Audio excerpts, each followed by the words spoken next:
157 নম্বর page 157 পেয়েছেন সবাই? এখানে এই একটা গ্রোসারি শপ মনে হয় গ্রোসারি স্টোরের তার একটা তথ্য দেওয়া আছে। এই তথ্য দিয়ে আমরা এটা একটু দেখি, তাহলে আমাদের কাছে মোটামুটি ক্লিয়ার কনসেপ্ট চলে আসবে। আমরা প্রথমে কি করব, আমরা এই বিজনেস টাইপ এটা হচ্ছে রিটেইলার বা রিটেইলার শপ লিখলাম, বিজনেস নেমটা লিখলাম, এটা হচ্ছে যে কোনো একটা নাম আমরা লিখলাম, লেখার পরে বিজনেস অ্যাড্রেস লিখলাম, ডিটেইলস লিখলাম। এই টাকার একটা অ্যাড্রেস আপনি লিখে দিলেন, সমস্যা। এরপরে এখানে বলছে যে সেলস দেওয়া আছে হচ্ছে আমাদের অ্যাজ পার তথ্য অনুযায়ী 1,35 লাখ টাকা। এটা হচ্ছে আমাদের সেলস। তাহলে জিপি বলা আছে 15%। এই গ্রোসারি শপে জিপি হচ্ছে 15%। যদি ডিফারেন্ট প্রোডাক্ট সেল করেন, এটা হচ্ছে স্ট্যান্ডার্ড জিপি বলা হয়, সেক্ষেত্রে আমাদের 15% পান। তাহলে 15% জিপি হলে কত টাকা হচ্ছে বের করেন?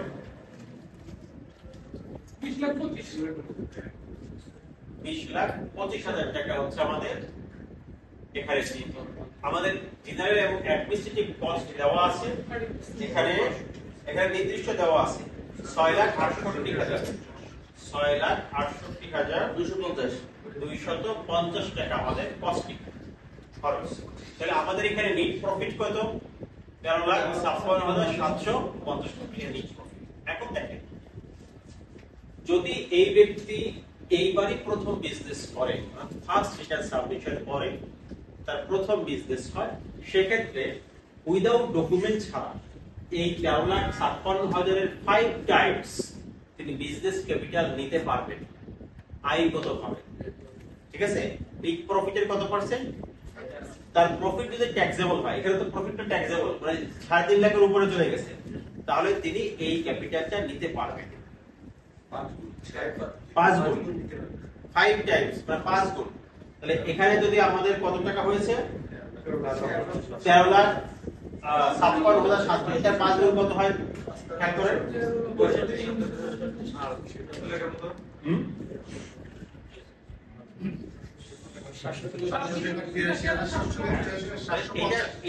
এইটা সে ক্যাপিটাল নিতে পারবে, এর জন্য তার কোনো প্রমাণ লাগবে না। এটা বলা আছে আমাদের সেকশন 180 তে। স্যার এখানে আমাদের রিটার্ন সাবমিশন সেকশন আছে না, একদম শুরু থেকে দেওয়া আছে, একদম প্রাথমিক আলোচনায় দেওয়া আছে এটা।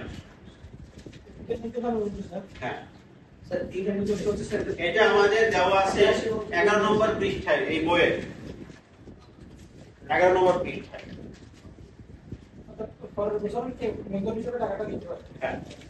ওপেনিং ক্যাপিটাল হিসাব, আর ব্যবসার একটা শুরুর মূলধন লাগবে না। না, 5 গুণের কম দিলে সমস্যা নাই, কিন্তু 5 গুণের দিতে পারবে।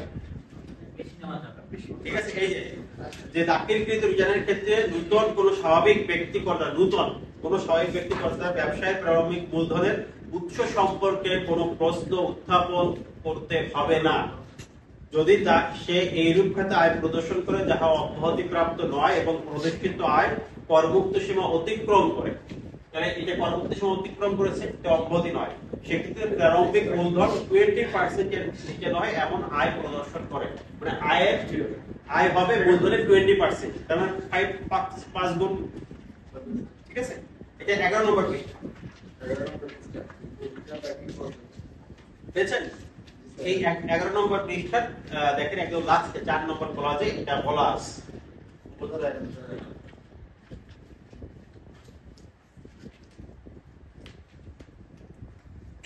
তবে এখানে কি মেইনটেইন করতে হবে এটাও বলা আছে যে প্রদর্শিত ব্যবসার অস্তিত্ব সম্পর্কিত প্রমাণ লাগবে, মানে ট্রেড লাইসেন্স লাগবে, অস্তিত্ব লাগবে, এবং রিটার্নটি কর দিবসের মধ্যে দাখিল করতে হবে এবং তাকে কিন্তু নিয়মিত কর হার পরিশোধ করতে হবে, তাহলে এই সুযোগ তিনি পাবেন আইনগতভাবে। তাহলে এটা আমরা একটা শিখলাম, এটা আমাদের সেকশন 180 তে এই কথাটি বলা আছে। তাহলে এই যে আপনি যারা এই যে ফার্স্ট রিটার্ন দেবেন তাদের জন্য আইন কিছু সুযোগ দিয়েছে, সেই যে ট্যাক্স দিয়ে যদি এটা ট্রেড লাইসেন্স করে বিজনেস ক্যাপিটাল নিয়ে নেয়, এই ব্যক্তি প্রায় 70 লাখ টাকা সুযোগ পেয়ে যাচ্ছে, তাই টাকাটা বৈধ হয়ে যাচ্ছে, বৈধ মানে বুঝতে পারছি?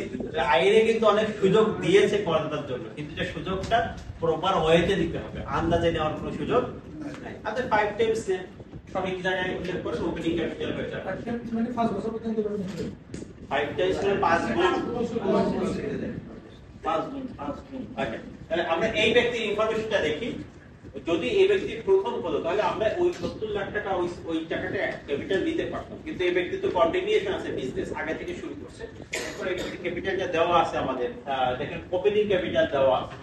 তো গত বছরে যেটা ক্লোজিং, এই বছর এটা কি আছে? ওপেনিং। ওপেনিং ক্যাপিটাল কত দেওয়া আছে? 22 কোটি না 22 লাখ? 22 মূলধন 22 লাখ টাকা তার ওপেনিং ক্যাপিটাল। এখন দেখেন এই 22 লাখ টাকা হচ্ছে তার গত বছরের বিজনেস ক্যাপিটাল ছিল, আর এই বছরে নেট প্রফিট হচ্ছে 13 লাখ টাকা।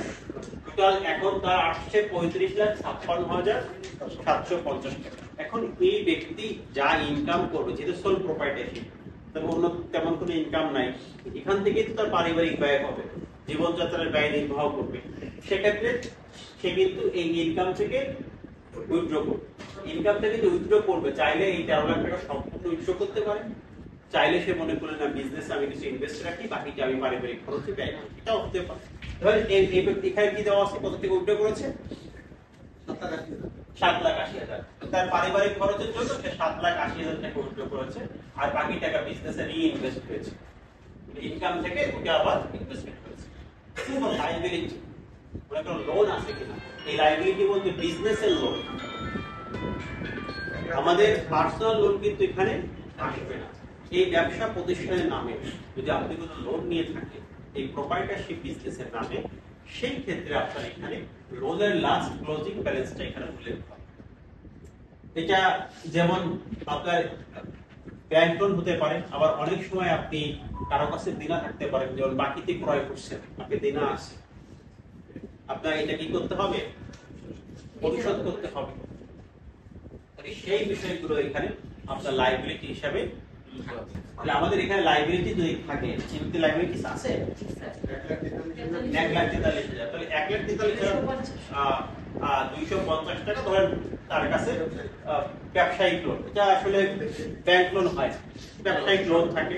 তার কারণ আমাদের 30 জন হলে তো আমরা বাকিতে পণ্য কিনেছি, সে তাকে তো পেমেন্ট দেওয়া হয় না, অথবা আমার কর্মচারী বিল এখনো দেওয়া হয় নাই, এরকম যেগুলো ঘর ভাড়া দেওয়া হয় নাই, যেগুলো 30 জনে এসে দেখা যাচ্ছে আমার বকেয়া আছে প্রিভিয়াস ইয়ারে, শোধ করতে হবে এখন, সেই লাইবিলিটি গুলো আমরা এখানে যোগ করে উল্লেখ করি। তাহলে এখানে টোটাল আমাদের ক্যাপিটাল এবং লাইবিলিটি দাঁড়ালো 29,20,000। Very good. এই 29,20,000 টাকা আমাদের অবশ্যই টোটাল অ্যাসেট হবে। এই দেখেন এই ওপেনিং থেকে শুরু করে নিচের এই কলামগুলো যা আছে, যেটা টোটাল যে যোগফলটা আছে 29,20,000 টাকা, এটা কিভাবে আমাদের অ্যাসেট হবে। বিজনেস অ্যাসেটের ক্ষেত্রে আমাদের কয়েকটি পোরশন আছে, যেমন এই বিজনেস ইনভেন্টরিজ থাকতে পারে। ওই যে লাইবিলিটি এখানে ধরেন ওই যে বাসা ভাড়া বা কোনো ঠিক আছে, কিন্তু বেতন দিতে দেয় কর্মচারীদের, ওইটার তো কোনো ডকুমেন্টস নেই। এটার ডকুমেন্টসের ডকুমেন্ট ধরেন জুন মাসের বেতন আপনি দেন নাই, তাহলে জুন মাসের স্যালারি ওখানে তো ব্যাংকে দেন অথবা ক্যাশে দেন, ওটা আপনি নোটস রাখবেন, আপনি অ্যাকাউন্টসে রাখবেন, হিসাব করে ওই হিসাবটা এখানে ডকুমেন্টস হিসেবে ইনভেন্টরিজ আমাদের কত আছে দেখেন তো। ইনভেন্টরিজ মানে মজুদ পণ্য, যেহেতু গ্রোসারি শপ, মানে 30 জনে তো সব বিক্রি হয়ে যাবে, দোকানে তো পণ্য থাকবেই 15 লাখ টাকা। তাহলে সে আনুমানিক মনে করছে 15 লক্ষ টাকা তার প্রোডাক্ট এখনো মজুদ আছে, এগুলো সে সেল করতে পারবে। তার ফিক্সড অ্যাসেট কি আছে? ফিক্সড অ্যাসেট বলতে কোনগুলো? যেমন সে দোকান ভাড়া নিয়েছে, অ্যাডভান্স দিয়েছে, এটা তার অ্যাসেট। ফার্নিচার একটা অ্যাসেট, ঠিক আছে, ডেকোরেশন একটা অ্যাসেট, এগুলো সব ফিক্সড অ্যাসেট। 11 লাখ অর্থাৎ প্রপার্টি, প্ল্যান্ট এন্ড ইকুইপমেন্ট যাকে আমরা বলি, এগুলো হচ্ছে ফিক্সড অ্যাসেট। আমরা যখন কর্পোরেট ট্যাক্সের অ্যাকাউন্টস করি তখন একটা থাকে না অ্যাসেট শিডিউল, সেখানে থাকে প্রপার্টি, প্ল্যান্ট, ইকুইপমেন্ট, এখানে যা যা থাকে সবগুলোকে ফিক্সড অ্যাসেট বলা হয়। অ্যাসেট শিডিউল, অ্যাসেট শিডিউল যেগুলো থাকে, ঠিক আছে, এগুলোকে কি বলা হয়? Fixed asset. এখানে ওইখানে দেখবেন সকল ফার্নিচার থাকে, ইকুইপমেন্ট থাকে, তারপর যদি সে জমি থাকে, এই বিজনেসের নামে যা যা আছে সবকিছু সেখানে আছে। আদার অ্যাসেট কত আছে? অন্যান্য সম্পদ, ফিক্সড অ্যাসেটের বাইরে, যেমন কারেন্ট অ্যাসেট যেগুলো আছে এগুলো আদার অ্যাসেট, যেমন অ্যাডভান্স করা আছে আপনার, যেমন আপনাদের কাছে পাবে, আপনি তো কারোর কাছে পাইতে পারেন, তো এটা কি আপনার অ্যাসেট, এটা আদার অ্যাসেটের মধ্যে চলে, পার্কিং খাতা স্যার, পার্কিং খাতা। এটা কত আছে? সাবমিশন কত আছে এখানে দেখেন তো, আদার অ্যাসেট আছে তো এই ব্যক্তির নাই, তাহলে আমরা জিরো। এখন খেয়াল করেন এই ব্যক্তির আমাদের টোটাল অ্যাসেট হবে হচ্ছে 29,20,000 টাকা। আমরা যতটুকু ইনফরমেশন পেয়েছি অ্যাজ পার ফ্যাক্ট অনুযায়ী আমাদের অ্যাসেট হয়েছে টোটালি 26 লাখ টাকা। কত হয়েছে? বাকি টাকা আমাদের ব্যাংকে এবং ক্যাশে আছে। তাহলে আমরা এই টোটাল 29,20,000 টাকা থেকে 26 লাখ মাইনাস করব। টোটাল অ্যাসেট কত দাঁড়াইছে? 29,20,000। সেখান থেকে আমরা 26 লাখ মাইনাস করলে কত হবে? 3 লাখ 3,20,000। এই 3,20,000 টাকা হচ্ছে আমাদের ক্যাশ ইন হ্যান্ড। দেখেন এখানেও 29,20,000 টাকা টোটাল অ্যাসেট, টোটাল আমাদের ক্যাপিটাল 29,20,000। তবে আমাদের এখানে ব্যালেন্সটা কি করতে হবে? মিল করতে হবে। এখন দেখেন এই যে ইনফরমেশনটা আমরা দিয়েছি, আজকে তিনটে ইনফরমেশন, তার বিজনেসের ক্লোজিং ক্যাপিটাল কত, লায়াবিলিটি কত, টোটাল ক্যাপিটাল কত, এই তিনটা ইনফরমেশন এই ব্যক্তির আইটি 10B তে তার সম্পদে চলে যাবে। যেহেতু এই বিজনেস মানেই হচ্ছে তার বিজনেস, তার সম্পদ, যদিও হিসাব আলাদা হয়েছে, বাট আইটি 10B তে এই অ্যাসেট হিসেবে তার এই তিনটে ইনফরমেশন চলে যাবে।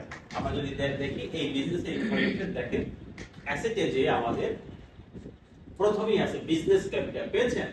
এখানে এই দেখেন business capital other than director share holding limited company, অর্থাৎ লিমিটেড কোম্পানি বাদ দিয়ে অন্য যে ক্যাপিটাল আছে এটা এখানে বলবে। তার মানে সোল প্রপাইটারশিপ এখানে বলবে।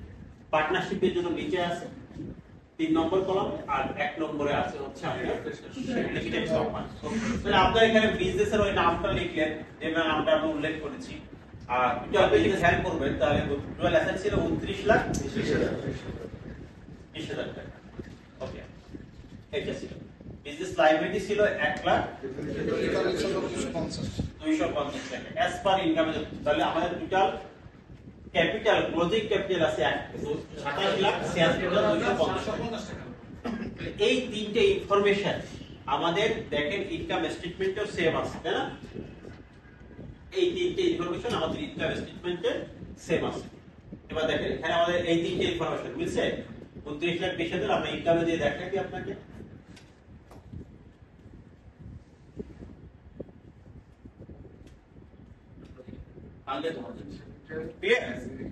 আমাদের এই যে বিজনেসের যে ইনফরমেশন, এটা তার ব্যক্তি আইটি 10B তে ব্যক্তি সম্পত্তি হিসেবে চলে যাচ্ছে।